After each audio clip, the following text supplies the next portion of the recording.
Hi everyone, welcome to another one of my videos. Things are a lot better at the moment, which I'm really pleased to tell you. I've actually moved town, not too far, but just sort of 20 minutes from where I was, which is a nice refreshing change. I have been working, which is amazing. My last video I went for an interview. I'm still waiting to find out about that. Because I have to do a second interview on Thursday, so in a couple of days. But hopefully I should find out by the end of this week whether I have that job. But in the meantime, I'm working, just doing some sort of sessional work with the same place. So it's really cool.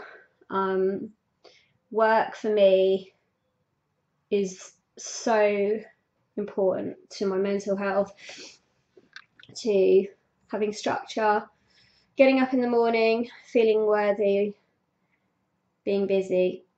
It's all really, really important to me. And I really do kind of see the importance of work, or voluntary work at least. Something where you feel like you're achieving something though with your day. I obviously know that not everyone can do this, and so I totally understand people that think work is just out of the question. I mean, it's quite lucky that I was only out of work for a couple of months, so it's quite easy to get back in it. And also I've started working, I basically work with homeless people, so there's a lot of really nice people that I work with that understand things like mental health and stuff. So I've actually been quite honest with one or two of them about that I've been ill lately, and they've been absolutely fine, so that's really good. It's the sort of place you need to work, really. So I'm still getting lots of subscribers and comments, which is really nice. Thank you. It's really nice to hear, especially people that say that these videos are helping. I mean, I've only done a few, but I hope to keep on doing them, and hope to just to keep on helping people and stuff. Do feel free to comment, ask me any questions if there's anything that you think you want to know or that I should do a video on or something. That would be cool too. So anyway, today what I thought I would do was, well, when I was at work today, I was kind of had a quiet period, and I was writing down some notes and things, and I've got enough for a couple of videos, I think. But today I just want to elaborate a little bit on the idea of the wave in borderline personality disorder. Now, it was a psychologist that kind of alerted me to this existing.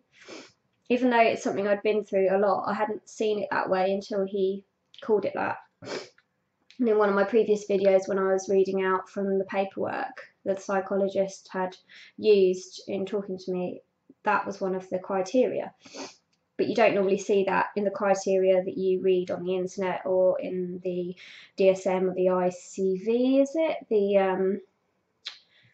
The kind of criteria that psychiatrists use and things. So the wave. The wave is something, well, if you have borderline personality disorder, you will know what I mean. Basically, you have sudden waves out of nowhere of emotion. So it can be really intense emotion, like anger, absolutely desperate. Though I suppose today I'm talking about real kind of, oh God, the door just slammed, it gave me such fright. Real kind of low level emotion. When I say low level, it's really painful, but it's like a gentle wave. And like, obviously not saying everyone gets this, but I've heard I know a lot of people do, and will relate to this. So I did make a few notes. So for me, the wave comes maybe once a day or every other day, and sometimes more.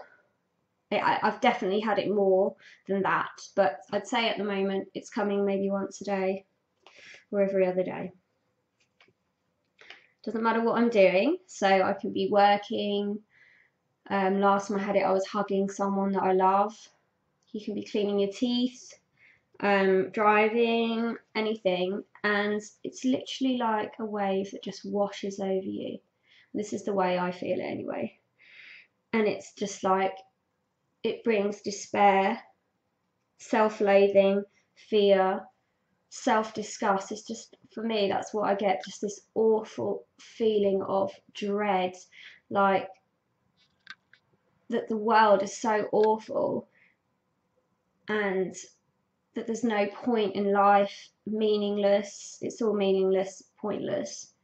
I feel despair, like absolute despair, and strong, also really strong is self-loathing. It's real self-hate, just I'm unable to even bear myself at all. Just disgust in yourself, and I get this wash over me. On here I've put, at these points I've usually reacted in the past, and I've had this since I was a teenager, I'd say, so half my life. I've usually reacted with self-harm, acting out, drinking, putting myself at risk, you know, reacting, giving into that feeling, I suppose. Just thinking, oh, you know, this is awful. You get the feeling and you're just like, oh God, you know, I need to kick out, hurt myself, hurt someone else, just scream, shout. It's so awful and just takes you over. Though, like recently when I was in the hospital, I met a really nice person who I'm going to call JC, and they have had this too, and they used to say to me, just ride it out, it's like a wave. He also used to say that, okay, it's a he, and you know, that it would pass. And I'd never thought of it like that before. It would just take me over and be too much. But he said, you know, whatever it is, whatever you're feeling, it will pass. And that really helped. And obviously with the psychologist calling it a wave, it just, the two kind of clicked together for me. So now I really try and ride it out. And obviously I'm not talking about serious like emotion, because I know that I say we, but people with borderline personality disorder can, you know, say if you're really angry or if you've been criticised and stuff, then you really just blow your top like that, and it's hard to do this. But I'm just talking about those gentle waves of like despair and disgust. Just ride it out. Distract yourself. That is, for me, is the main thing. First of all, number one, tell yourself it's going to end. It's only temporary. Okay, so number two, distract yourself. And I've written a list of things. So pick up a book or your Kindle if you have one,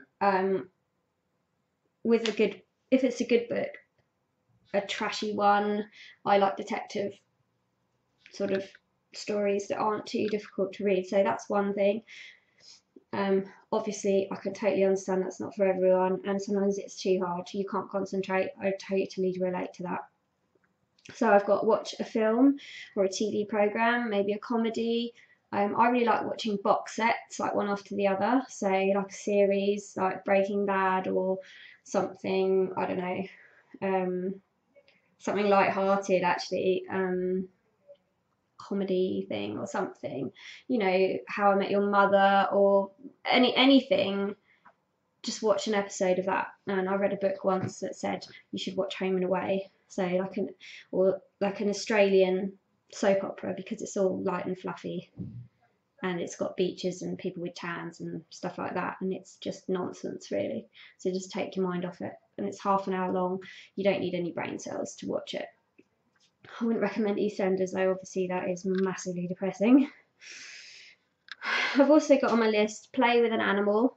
There's nothing more soothing, I think, than sort of stroking a cat or, you know, cuddling up with your dog or something. So it's always a nice thing. Walk, run, cycle. I know half the time you can't be bothered, but going out for a run I find really good. Or cycling. Walking is the easiest one to go out and do, but I guess, I mean, you tend to just still have the thoughts in your head. Maybe put some music in your ears or something as you're going out or something. It's just another idea. Everyone will have things that works for them. Have a bath or even a shower. Sometimes it just feels so nice, you know, get some nice smelling stuff, just relax, just get nice and clean. It's lovely. Play a computer game. Now this for me is a completely alien thing for quite a while, because I've not really liked computer games, or I've gone out with guys that just sit there and play computer games endlessly, and it's done my nut in. It's like, ugh. So it really put me off computer games. But again, recently it was a friend from the hospital that said that they play computer games, Xbox or whatever, and I was like, oh god, I hate them. And he was like, well, you know, it's meaningless stuff, it's a distraction. And he's so right. I mean, I push myself so much in my life. I'm always trying to achieve things. Everything I do is like needs to have an outcome, which means I've learned something, achieved something. And I think it is really good for me to just pick up something like a computer game, which really has no, like, you know, use other than literally distraction and fun. That's all it's there for. It's not for achieving anything, and for me, I need that. And I think when you're feeling a wave, a computer game is perfect, even if you play Angry Birds on your iPhone or iPod or whatever. So so that's another one I've got on my list. And I've got to do some colouring. So that's another thing. You could just get like a colouring book and just colour it in. You don't need to like actually do art or think, oh no, you know, that looks really shit, or, you know, just colour in some lines and do something really that you don't need any brain power for, but it just kind of feels nice to do. Anyway, those are just my little suggestions, but everyone's got others, and please feel free to comment on what yours are. Basically, the wave won't last. It will only be there. I mean, sometimes I have waves that last seconds, sometimes minutes, sometimes hours, but they tend to go after a few hours, unless I'm in a real crisis. That, you know, at certain times in my life, yeah, it's not ended after a few hours, but usually it has. And it's just finding things to distract yourself in that time. I mean, obviously I would like to say that sometimes it doesn't work, and I'm saying all this stuff, and sometimes it doesn't work for me, you know, and sometimes it really takes me over. And it will do that for you no matter how hard you try sometimes. But just because it doesn't work sometimes doesn't mean it always won't work. So just try different things, or try the same thing again, because on a different day you might be feeling slightly different and it might work for you. But just do something. I don't know, I find it's best if I'm not on my own. I need to be seeing people and be around people. You know, just get to learn what you need when you've got your wave coming, and just recognize that it is a wave. It really will come, and it will just build, and it will feel awful for a while, and then it will drop back down again. And if nothing else, just try noticing that. Just try noticing your waves. and the fact that they do go down. And, you know, just noticing that has really helped me, and just seeing what this is that's happening to me. You know, this fairly new diagnosis for me, even though I've had it for most of my life. It's really interesting to learn these things about yourself and about your diagnosis. So anyway, I hope you've enjoyed my video. It's a bit longer than I normally do my videos for, but I hope you've got lots of good stuff out of it. And I'd be interested to see what you think and what, you know, whether you have similar things as well. So please feel free to comment. I would love to hear from you. And next time I have something called I Am Nothing, which I will talk about in my next video, which I'm sure a lot of you will be able to relate to as well. And it kind of links up to feelings of dissociation, which I will also do some videos on, as that is something that I feel links up quite a lot with how I feel and how a lot of borderlines do feel too. Anyway, my computer went off for a minute then. Yes, anyway, I will see you very soon for another video. Take care.